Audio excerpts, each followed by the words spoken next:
Salam, hörmətli müəllimlər. Bugünkü dərsimiz kimya fənninə həsr olunur. Biz bugün kimyadan Elmar İmanovun təqdimatında kimyəvi reaksiyaların sürəti və kimyəvi tarazlıq mövzularına dair müxtəlif test tapşırıqlarının izahı ilə tanış olacağıq. Salam Elmar müəllim. Salam. Elmar müəllim, niyə kimyada məhz bu mövzu ilə başlayırıq? Təşəkkür edirəm sualınız üçün.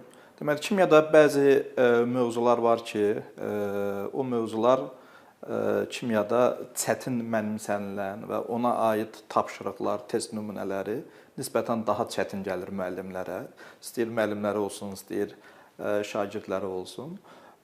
O mövzulardan biri də kimyəvi reaksiyanın sürəti və kimyəvi tarazlıqdır. Məhz buna görə biz çalışdıq ki, müəllimlərə faydalı ola biləcək nisbətən çətin mövzuların sualları ilə müəllimləri tanış eləyək. Təşəkkür edirəm informasiya üçün. Buyurun o zaman test tapşırıqlarının izahına keçək. Deməli, ilk öncə kimyəvi reaksiyaların sürəti ilə bağlı burada gördüyünüz bir test nümunəsi ilə sizi tanış eləyəcəm. 3 müxtəlif qabda deməli karbon monoksid və oksigen qazları verilib. Birinci qabda gördüyünüz kimi 2 mol karbon monoksid, 3 mol oksigen. İkinci qabda da eyni mol miqdarda verilib. Deməli, birinci qabdan ikinci qaba keçəndə maddələrin mol sayı dəyişməyibdir. Amma üçüncü qabda karbon monoksidin mol sayı 2 dəfə artıb, yenə də oksigenin mol sayı sabit qalıbdır. Temperaturlarına gələndə birinci qabda reaksiyanın temperaturu 120 dərəcə, ikinci qabda 140 dərəcə və üçüncü qabda isə yenidən 120 dərəcə olubdur. Birinci qabda reaksiyanın sürəti 0,2 mol bölünsün, litr vurulsun saniyə. Bizdən ikinci və üçüncü qablarda olan reaksiyanın sürətini tapılmağı soruşulur. Deməli, biz əvvəlcə birinci qabla ikinci qabı müqayisə eləyəcəyik və burada A-nı tapmaq bizdən tələb olunur. Biz bunun üçün belə bir, deməli, birinci və ikinci hallara əsasən A-nı necə hesablaya bilərik? Mən əvvəl də vurğuladım ki, deməli, birinci qabdan ikinci qaba keçəndə maddələrin mol sayında heç bir dəyişiklik olmadığına görə biz sadəcə temperatur dəyişməsinə görə biz kimyəvi reaksiyanın sürətini hesablayacağıq. Orta məktəbdən də bizə Van Hoff deyilən bir düstur var, reaksiyanın sürətinin temperaturdan asılılığı və bu asılılığa əsasən biz kimyəvi reaksiyanın sürətini hesablayırıq. Yəni, burada biz VT2-ni tapacağıq. VT2-ni də biz A ilə ifadə eləmişik. Və düsturdan da gördüyümüz kimi biz orada reaksiyanın sürətini 0,8 mol bölünsün, litr vurulsun saniyə tapırıq. Ondan sonra birinci və üçüncü qabları biz müqayisə edirik. Deməli, birinci və üçüncü qabları müqayisə eləyəndə bu səfər temperaturlar sabit qalıb. Amma karbon monoksidin mol sayı 2 dəfə artıb. Yəni, biz burada qatılığı 2 dəfə artırılıb kimi düşünüb, məsələni bu yöndə həll eləyəcəyik. Bunun üçün karbon dioksidin əmələ gəlmə reaksiyasının kinetik tənliyini yazırıq. Karbon monoksid üstə gəlsin oksigen, alınıb karbon dioksid. Burada V bərabərdir, K vurulsun, CO-nun qatılığı vurulsun oksigenin qatılığı düsturunu tətbiq eləyirik. CO-nun qatılığı 2 dəfə artıbdır. CO-nun da əmsalı 2 olduğuna görə və oksigenin də qatılığı dəyişmədiyinə görə biz sadəcə CO üzərindən reaksiyanın sürətinin 4 dəfə artdığını hesablayırıq. Başlanğıcda da reaksiyanın sürəti 0,2 olduğuna görə 0,2-ni də 0,4-ə vuranda B-nin qiymətini tapmış oluruq. Bu deyilir 0,8. Deməli, bizdən tələb olunan A və B-nin nisbətini hesablamaq idi. Biz tapdıq ki, hər ikisi 0,8 olduğuna görə cavabımız 1 bölünsün 1 olmuş olacaq. Kimyəvi reaksiyaların sürəti kimyəvi tarazlığa aid belə bir maraqlı bir testimiz var, tapşırığımız var. Deməli, şüşə qab içərisində qaz halında olan iki fərqli rəngli maddə arasında A plus B alınıb C tarazlıq reaksiyası verilibdir. Başlanğıcda şüşədə yalnız A və B qazları olur və bu qazların rəngi tünd yaşıl kimi görünür. Zaman keçdikcə C maddəsinin yaranması ilə rəng maviyə boyanır və müəyyən müddət sonra bu rəng sabit qalır. Buna əsasən doğru ifadələri soruşur bizdən.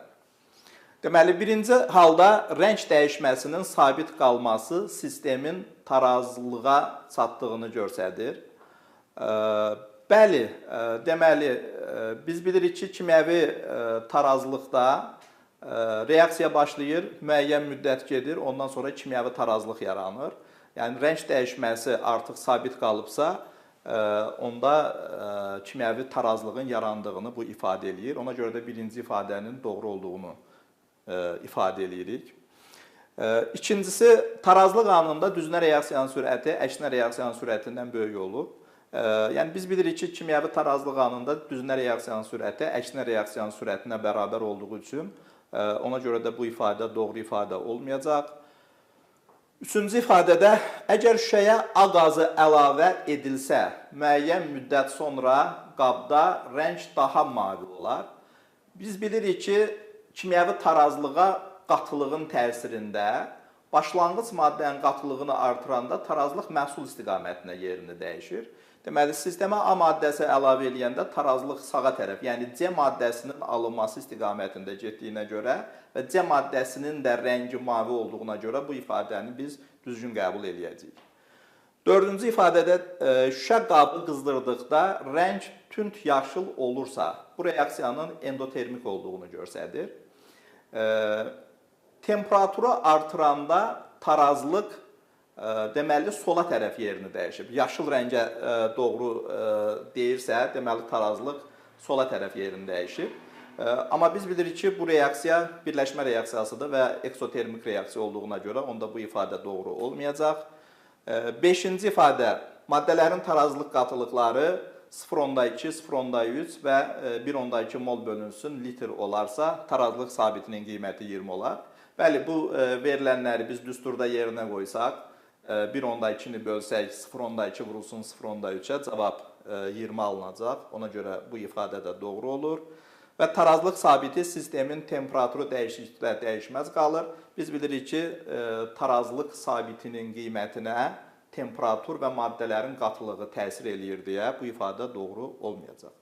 Ona görə də bizim düzgün cavabımız 1, 3 və 5 olmuş olacaq. Növbəti belə bir kimyəvi tarazlığın hesablanması ilə bağlı belə bir məsələmiz var. 1 litrlik qabda baş verən suyun alınması ilə baş verən reaksiyada tarazlıq anında qabda olan bütün maddələrin tarazlıq qatılıqları bərabərdir. Tarazlıq sabiti 1-ə bərabər olarsa, tarazlıq anında qabdakı maddələrin ümumi kütləsini bizdən soruşur. Biz əvvəlcə H2 ilə O2 arasında baş verən kimyəvi reaksiyanın tənliyini yazıb onun tarazlıqda olduğunu ifadə edirik. Və məsələnin şərtində bizə deyir ki, tarazlıq anında bütün maddələrin qatılığı bərabərdir. Və mən bunların hamısının qatılığını A ilə ifadə etmişəm.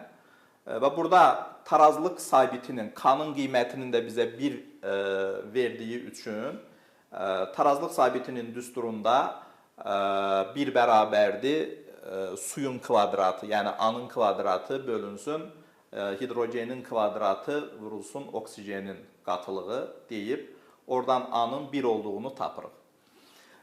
Deməli, qabın da həcmini 1 litr veribdir. Biz bilirik ki, deməli, əgər qabın həcmi 1 litr olarsa, onda maddənin qatılığı onun mol sayına bərabər olur. Düstura əsasən, nü bərabərdir, S vurulsun V düsturuna əsasən.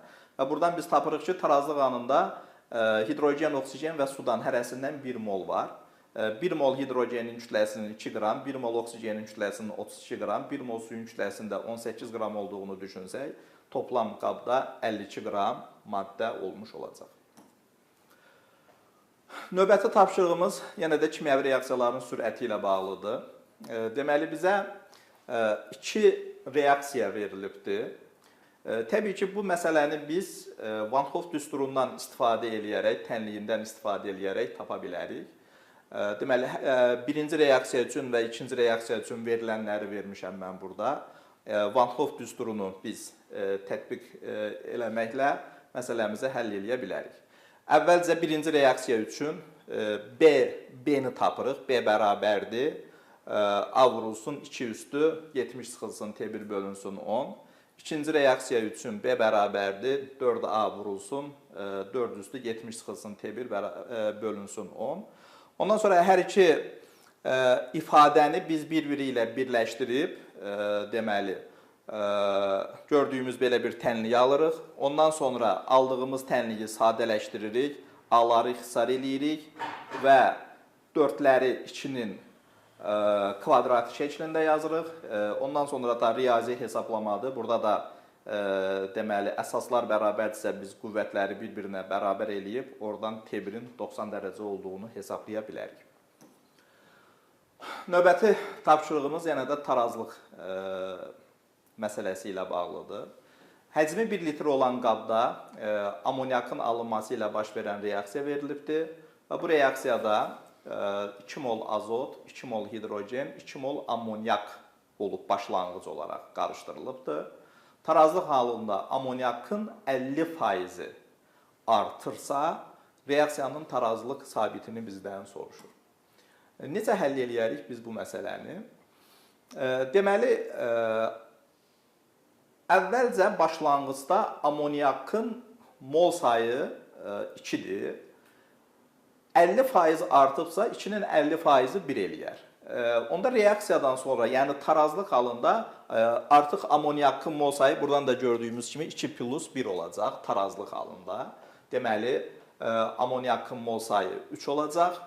Əgər amonyakdan 1 mol əmələ gəlirsə, əvvəlcə 2 var idi, 1 də sonradan əmələ gəldi. Amonyakdan 1 mol əmələ gəlirsə, onda reaksiya tənliyinə görə hidrogendən 1,5 mol, azotdan da 0,5 mol sərf olunar. Və biz gördüyümüz kimi cədvəldə sərf olunan molları da qoymuşuq yerinə. Ondan sonra biz azot və hidrogenin tarazlıq qatılıqlarını tapmışıq. Tarazlıq qatılığını da tapmaq üçün bildiyimiz kimi başlanğıc qatılıqdan biz sərf olunanı çıxırıq. Ondan sonra biz deməli verdiyimiz tapdığımız bu qiymətləri tarazlıq sabiti düsturunda yerinə qoyuruq. Amonyakın biz qatılığını 3 tapmışdıq. 3-ün kvadratı, çünki amonyakın əmsalı 2-dir. Hidrogenin biz tarazlıq qatılığını 0,5 tapmışıq. Hidrogen əmsalı 3 olduğuna görə onun kubu şəklində göstəririk. Azotun da tarazlıq qatılığını 1,5 tapmışıq və bunları bir-birinə böldükdə tarazlıq sabitinin qiymətinin 48 olduğunu müəyyən edirik. Növbəti tapşırığımız yenə də tarazlıqla bağlı, tarazlıq sabitinin tapılması ilə bağlı bir məsələdir. Yenə də həcmi 1 litr olan qapalı qabda 100 qram hidrogen floridin 40% parçalandıqda tarazlıq yaranır. Reaksiyanın tarazlıq sabitini hesablayın. Deməli, hidrogen floridin molyar kütləsi bizə 20 verilibdir.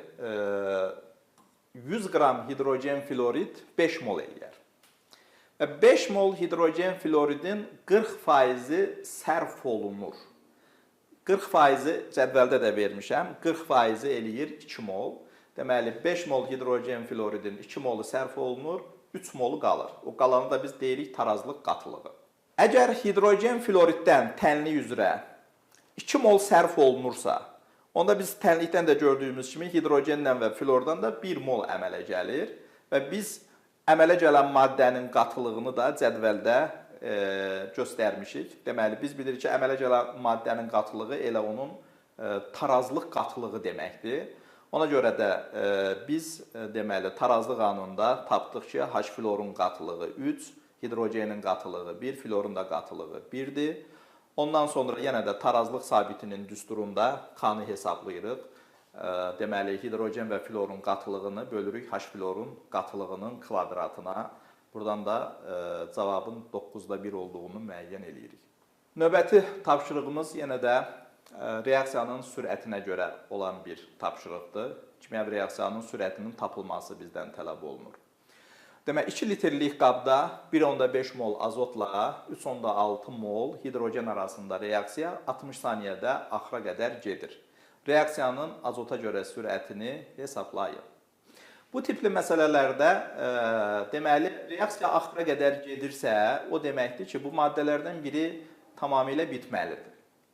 1,5 mol azotla 3,6 mol hidrogen arasında baş verən reaksiyada hidrogen tam bitəcək və azotdan artıq qalacaq. Ona görə də biz hesablamanı hidrogenə görə aparırıq. Deyirik ki, tənlik üzrə 3 mol hidrogenlə 1 mol azot reaksiyaya daxil olursa, bəs 3,6 mol hidrogenlə nə qədər azot reaksiyaya daxil olar? Biz oradan tapırıq ki, azotdan 1,2 mol reaksiyaya daxil olubdur. Bizdən reaksiyanın sürətini də azota görə soruşduğu üçün hesablamamızı azotun üzərindən eləyəcəyik və reaksiyanın sürətini tapmaq üçün belə bir düsturumuz var. V bərabərdir nü bölünsün, V vurulsun tau zaman.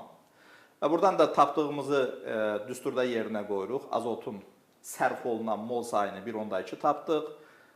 Reaksiya gedən qabın həcmini bizə 2 litr veribdir və zamanı da 60 saniyə veribdir. Və oradan da cavabın 0,1 mol bölünsün, litr vurulsun saniyə olduğunu hesablayırıq. Növbəti test tapşırığımız yenə də tarazlıqla bağlıdır. Tarazlıq sabitinin hesablaması ilə bağlıdır.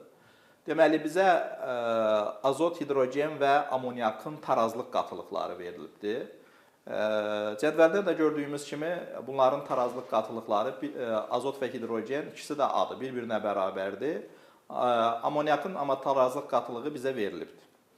Və bir də belə bir şərt var. Başlanğıc maddələrin ilkin qatılıqlarının cəmi 8 mol bölünsün litrə bərabər olarsa, tarazlıq sabitini hesablayın. Biz bu məsələdə əvvəlcə azotun tarazlıq qatılığına görə azot və hidrogenin biz sərf olunan miqdarını, sərf olunan qatılığını hesablayacağıq. Və tənlik üzrə gördüyümüz kimi amoniakdan 2 mol əmələ gələndə azotdan 1, hidrogendən də 3 mol sərf olunur. Elə tarazlıq anında da azotun qatılığı 2 verildiyi üçün deməli hidrogendən biz tapırıq ki 3 mol, azotdan da 1 mol sərf olunur və bunu biz qatılıq kimi də ifadə edə bilərik. Və buradan da biz başlanğıc maddənin qatılığını hesablayırıq. Bildiyimiz kimi başlanğıc maddənin qatılığını tapmaq üçün sərf olunan qatılıqla tarazlıq qatılığı cəmlənir. Onda azotun başlanğıc qatılığı A plus 1, hidrogenin də başlanğıc qatılığı A plus 3 olacaq. Və məsələnin şərtində də bizə demişdi ki, başlanğıc maddələrin başlanğıc qatılıqları cəmi 8-ə bərabərdir. Və buradan da A plus 1, A plus 3 bərabərdir 8. Oradan A-nın qiymətini 2 tapırıq. Deməli, onda belə çıxır ki, tarazlıq halında bütün maddələrin qatılığı 2-dir. Və yenə də gətirib tarazlıq amoniakın əmələ gəlmə reaksiyasının tarazlıq sabiti düsturunda verilənləri yerinə qoyub hesablama aparırıq. 2-nin kvadratı bölünsün, 2-nin kubu vurulsun 2.